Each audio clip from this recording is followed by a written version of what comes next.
US media reports say in a span of 1 week, FTX went from being the world's third largest cryptocurrency exchange to filing for Chapter 11 bankruptcy in Delaware. So what went wrong? What have been the broader implications of FTX's implosion? And what is being done to prevent a similar scenario?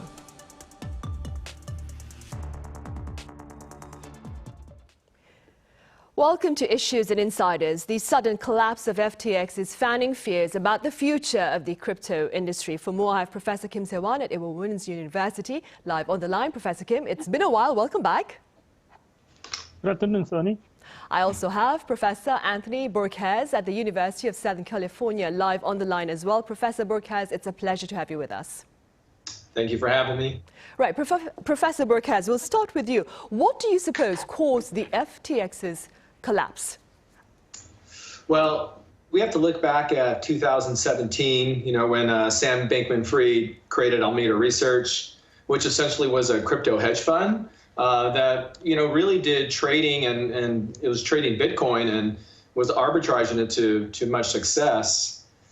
And then later went on and started FTX, which was a crypto hedge fund. And I think about owning both a hedge fund and a crypto exchange. It's possible, but they should definitely be at arm's length to avoid any type of conflict of interest. But ultimately, what went wrong was Alameda Research was borrowing customer funds from FTX to make investments into crypto companies and projects. And essentially, when these projects went defunct, so did Alameda Research. And at that point, FTX was exposed because they didn't have the funds or liquidity to pay back customer withdrawals. And this all led to a bank run on FTX and ultimately the collapse. Right, and Professor Kim, pundits say South Korea may be the hardest hit by FTX's fallout. What can you tell us about the losses among Korean investors, Professor Kim? The bankruptcy of FTX has hit Korea as Korean investors suffer from major losses and other cryptocurrencies fall in the sympathy with FTT coin, which is the native utility token for FTX. Relatively speaking, Korean investors have been one of the most aggressive investors in cryptocurrencies market. Particularly in FTX, Korean investors generated more than 6% of FTX internet traffic, second only to Japan. So Korea was actually followed by Germany, Singapore, and UK. Local press report put the number of Korean investors in FTT at about 6,000, and their holdings at 110,000 units. FTT, the native utility token of the FTX, has lost more than 90% of its value from last year. It traded at $84 in 2021 and is now below about $1.50. That means that Korean FTT's investors lost amounts to over $9 million in a single year. In addition, it is just the latest in a string of disappointments for investors in digital assets. Following the recent Terra Luna crash, the fall on Bitcoin, and the decline in the value of local tokens. Right, and staying with that, Professor BORQUEZ, prices of digital currencies, as Professor Kim has mentioned, are plunging in the wake of FTX's fall from grace. Do you see a market recovery in the near future? Well, we've seen these declines and these bear markets in the past. But yeah, there will be a recovery, I feel. There's still a lot of great companies, a lot of great investors and entrepreneurs in the space. So we do foresee the markets rebounding. But I think we also have to look at the overall financial markets today, the global situations. I think a lot of this is added to the plunge and the delayed recovery. I can't say when we can expect the rebound, but it's positive to see Bitcoin stabilize a bit, in the recent days, and hopefully this will kickstart our trend into 2023. Right, hopefully, of course. Professor Kim, what can you tell us about the status of Korea's cryptocurrency exchanges amid the collapse of FTX? Well, for this matter, I talked to many people on Korean cryptocurrency exchanges, but they say one of the most important lessons from the bankruptcy of FTX is that the same thing can happen in Korea anytime among domestic cryptocurrency exchanges. The role of crypto exchange is very important in that it functions like a bank, which stabilizes the whole crypto market. So whether the exchange is operating soundly and transparently needs to be supervised either by government agency or by private level agencies. But putting crypto within a legal frame is taking a long time in Korea because it is not officially acknowledged as a financial asset. So it is necessary that crypto exchanges should hold all customer assets and not trading them for their own account. So for maintaining stability of cryptocurrency market, it should be required that all crypto exchanges maintain a certain level of customer deposits like commercial banks do. It also should be noted that the Korean exchanges run a lower risk of experiencing such an abrupt FTX meltdown as they do not issue their own cryptocurrencies, unlike their overseas counterparts such as Binance and FTX. Right, I see. Professor BORQUEZ, some insiders say FTX's fall shows cryptocurrencies still suffer from many of the same old problems. First of all, what do they mean, and do you agree? Well, I think you're referring to bank runs, fraud, and those type of things. And yes, it's a growing space still, and it attracts bad actors. But I do believe that we're also seeing improvements to the overall ecosystem. Cryptocurrencies, they suffer from the same problems when we treat them the same as fiat currencies in terms of centralization. What we should be focusing on is how decentralized financial systems have held up through the FTX crash and recent market conditions. They've withstood the pressure, proved to be resilient, and look poised to be the medium in which cryptocurrencies reach 1 billion people. Right, and Professor Kim, staying with what Professor BORQUEZ just said then, what are the broader implications of FTX's implosion on the pursuit, that is, of a decentralized finance system?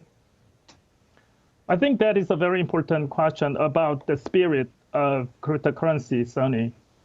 The cryptocurrency market provides an unprecedented channel to decentralized financial system without commercial banks and governments. But a fundamental question about the cryptocurrency is that its value is very much unstable compared to other risky assets like stocks and long-term bonds.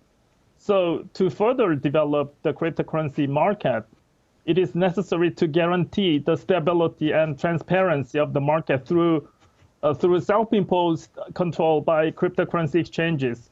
Otherwise, government will intervene the cryptocurrency market to avoid investors' big losses and illegal trades. But government's regulation which hurts the original spirit of cryptocurrency market, which is decentralized system. I have to say, therefore, that the ongoing bankruptcies in Luna and FTX leads the cryptocurrency market to more government control system. Then the cryptocurrency pales into insignificance to investors who want the minimum intervention from governments. Right, and staying with government intervention, Professor BORQUEZ, U.S. Treasury Secretary Janet Yellen has called for more effective cryptocurrency oversight in light of the FTX crisis. What measures do you envision? Yeah, I think generally speaking, crypto firms in the U.S. are subject to relatively little federal oversight and few regulatory rules. There are concerns that we need to look at around the safeguards, for big investors and even everyday consumers alike. Things that the way we treat public companies, the way that we manage companies that trade securities. I think there's a lot that we could learn from those processes. Looking at management practices by these companies, understanding how these companies are keeping their books and the records for security controls for essentially all of its digital assets.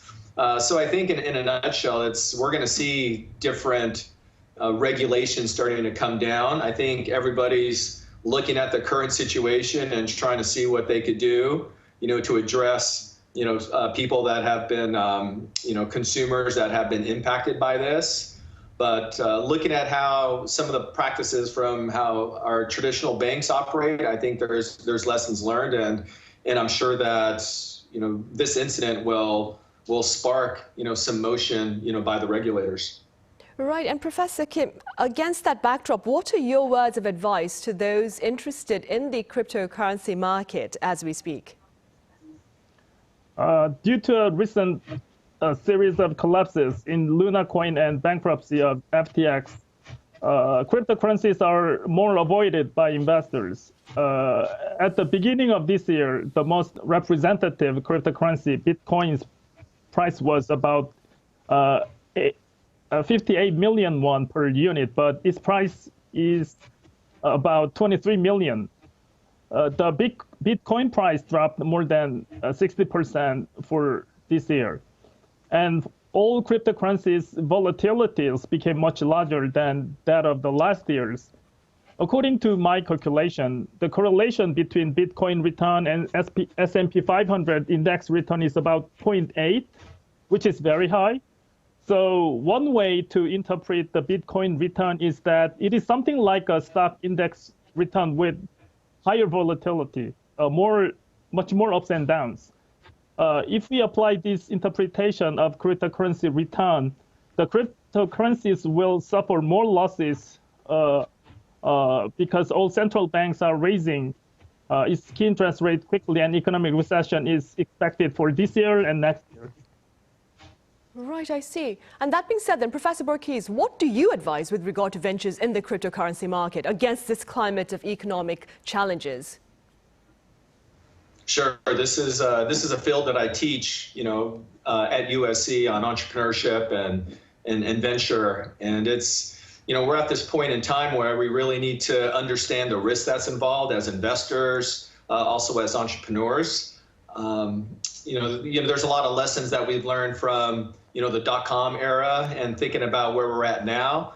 Great teams, understanding core fundamentals, understanding tokenomics, how that all impacts these different types of Web3 projects. I think it's just critical that the people that are coming into this industry are coming with the right information and the right understandings of what's ahead of them. I would say, though, that, in these dips, there's a time, if we think about venture, it's, we could really think about innovation.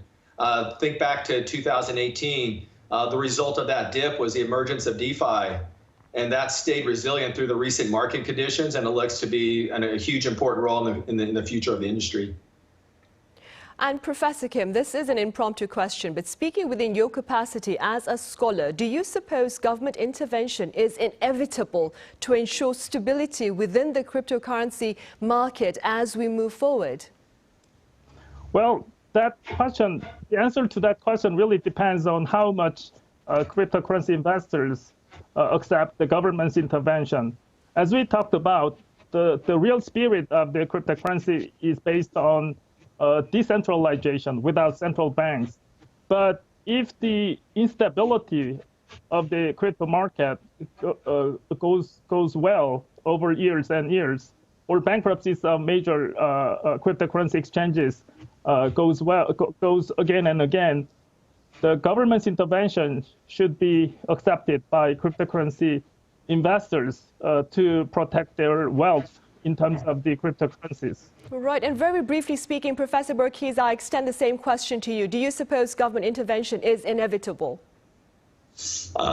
Absolutely. I think in the wake of what's happened, we've known for a while that there's issues within the space that we need to correct, and certainly now we're at that point where we're expecting to happen probably in the near future.